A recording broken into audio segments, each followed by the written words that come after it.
It's about exposing the vulnerabilities women face. But you are in a peculiar situation. You are pregnant. Yes. I've told that point already. My family is a small family, and my father too is old man. He cannot work again. That's why I'm pregnant and I come here. It's about being ready to speak out for our own rights. We are saying that surrogacy unregulated is dangerous for our society. The authorities should get up and put regulations in place. Otherwise, we are putting our young women at risk. We are always striving to reach the top, no matter what. I was chosen not because I was a woman. I was chosen because when I went for the interview, I seemed to have everything that the Ghana Chamber of Mines wanted. We are frank about who we are. I deal with mostly women. Even though I deal with men, most of my clients are women. And you know, we women, I don't know really. And in today's world, we do have a say. Actually, they drunk. We do have a voice. With that voice, we can change the world. With that voice, we can take command of our broken communities. Women's Voice, weekdays on GBC 24 at 4 p.m. and on Mondays and Thursdays on GTV at 4 p.m. Women's Voice, articulating the issues affecting women and sharing their unique stories with the rest of the world.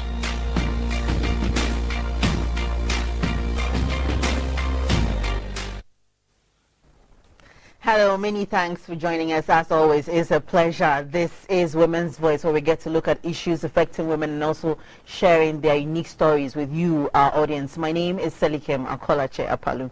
Many women who are excelling in various fields of endeavor seem to have to work thrice as much just to prove themselves, because often the competence of a woman comes under a lot of scrutiny. Regardless, there are women who are continuing to set the pace for the younger generation through their works. One of such women who has excelled and today is using her experience to inspire others is the first female physician of a sitting president. She was the personal doctor to former President John Agyekum Kufuor. She has written about her life as the president's doctor in a book titled The President's Physician. I'm sure you've heard about that, which she launched somewhere last year. And today on Women's Voice, we want to hear from her as she shares her story with us. My guest is a physician and nutritionist. She's a medical director also for Brainwave Consult Limited, comprising a clinic, nutrition, and is also a nutrition and diagnostic center, which she set up in 2009. She is also a senior health advisor for the Olusegun Obasanjo Foundation. Dr. Bohene Andah has practiced medicine since 1999 in various health institutions.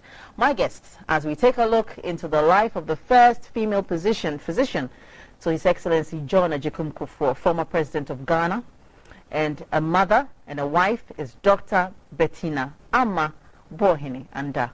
You're welcome. Thank you. It's a pleasure to have you here in the studios. It's a pleasure to be here. Wow. For somebody who is very busy, you look very relaxed. Oh. we need to find time to relax. You can't be look busy all the time. very relaxed. Time to relax. Right. Let's talk about your career as a medical doctor. It's been over 16 years now. How did it all come into shape and then coming to set up Brainwave Consult? Well, I went to University of Ghana Medical School, and when I finished, I started working, doing my house jobs in the Kolebu Teaching Hospital. Right. Unfortunately, a few months into starting my house jobs, unfortunately, I got pregnant, so I had to take a bit of a break. And then I came back and went to the Ridge Hospital, did my house jobs in the Ridge Hospital, and then I continued working there for a while. Right.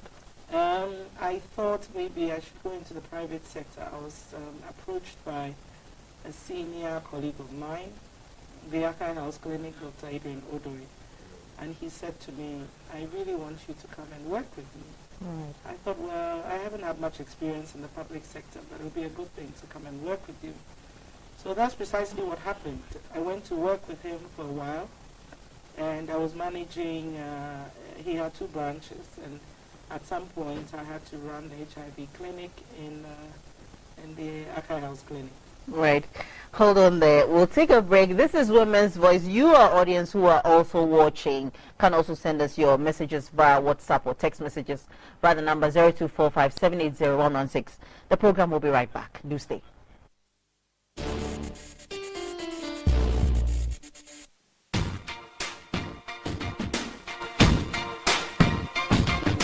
It's about exposing the vulnerabilities women face. But you are in a peculiar situation. You are pregnant. Yes. I've told that point already. My family is a small family, and my father too is old man. He cannot work again. That's why I'm pregnant and I come here. It's about being ready to speak out for our own rights. We are saying that surrogacy unregulated is dangerous for our society. The authorities should get up and put regulations in place. Otherwise, we are putting our young women at risk. We are always striving to reach the top, no matter what. I was chosen not because I was a woman. I was chosen because when I went for the interview, I seemed to have everything that the Ghana Chamber of Mines wanted. We are frank about who we are. I deal with mostly women. Even though I deal with men, most of my clients are women. And you know, we women, I don't know really. And in today's world, we do have a say. Actually, they are dead drunk. We don't have a voice. With that voice, we can change the world. With that voice, we can take command of our broken communities. Women's Voice, weekdays on GBC 24 at 4 p.m. and on Mondays and Thursdays on GTV at 4 p.m.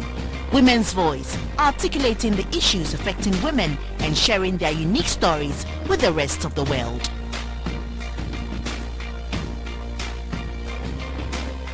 You're welcome back. This is Women's Voice. Today we're getting an insight into the life of the president's physician. My guest with me today is the physician of former President of the Republic of Ghana, John Agyekum Kufuor, Dr. Bettina Bohini Andah. She's here with me in the studio. So we're talking about how your career took shape, and then you spoke about going to Akai House, and then... Yes, and so I worked in Akai House for a few years, and it was during that period that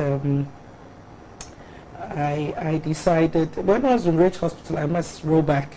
Okay. When I was in Rich Hospital, there was one time that, if you remember, the stadium disaster. And I was off duty because I'd sprained my leg or my ankle, and they had put on a cast. So I had to be off duty for a while.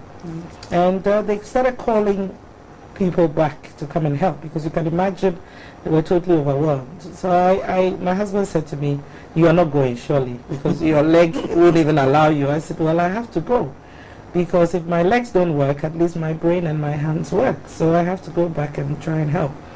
So I went there, and of course, President at the time was John Agyekum Kufuor. He came there, and we've been family friends for a while. So I know his children. He was in Prempeh College with my father, and so he knows me.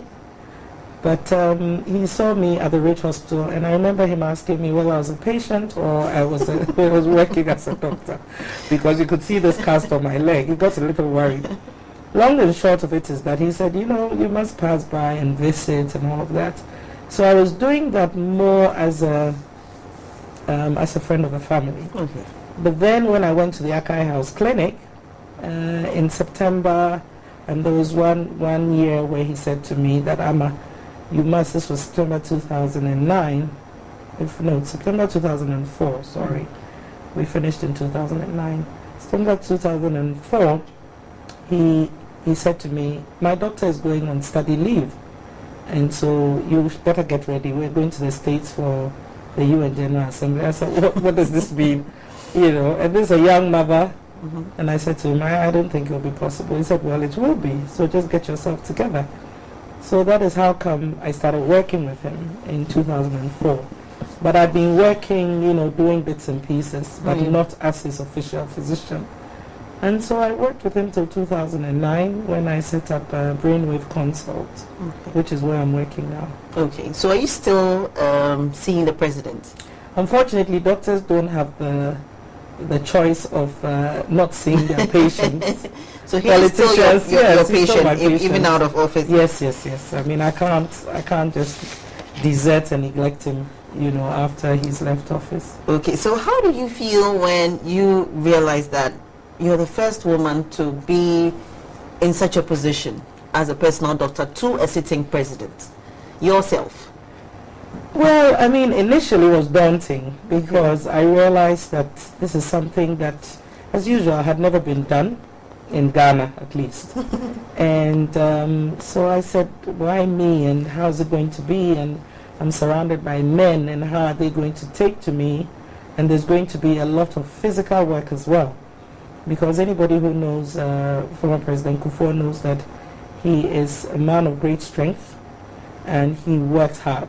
And so, I keep telling people in a short period of time we can go to 2 or 3 towns, go from one place to another. So that it was daunting. But then after a while, it was more humbling because I said to myself, yes, the daunting experience is gone, but I felt very humbled that I was chosen amongst many to work in this capacity as the president's physician. Right. So as a woman, did you find yourself trying hard to prove yourself? No. Strangely enough, I think it's probably my makeup, where I just feel like if you're totally dedicated and committed, you don't have to prove yourself. The more you try and prove yourself, the more in the woman's world, the more you try and prove yourself, the more the men think, oh, aren't you trying too hard? So I was just myself. I mean, when my strength won't allow me, like, I remember once we went to Liberia and there was a little problem and they asked us to get into a vehicle and they were all just jumping in and, everybody forgot about me. Yes, I was wearing my trousers, but jumping in wasn't, carrying 2 bags with my meds and everything in it. So I just started shouting. I said, is somebody going to help me here? And then they started laughing and saying, oh, yes, so you need some help. I was just me. I wasn't trying to prove anything to anybody. I was just doing my work as I know how. Okay. You sound like quite a firm, determined person. I mean, who is Bettina Bohini Andah? Who are you? Well, tell us a little bit about yourself. You should be asking somebody else who I am because but I just know that I try to be dedicated to whatever I do. What drives you the kind as of a person? Right? I think excellence. I believe in everything. You should strive for excellence or perfection. Sometimes it's not a good thing. And I realize that because in doing that, you step on a few toes, you make a few enemies. But that's just me. I think if something is going to be done,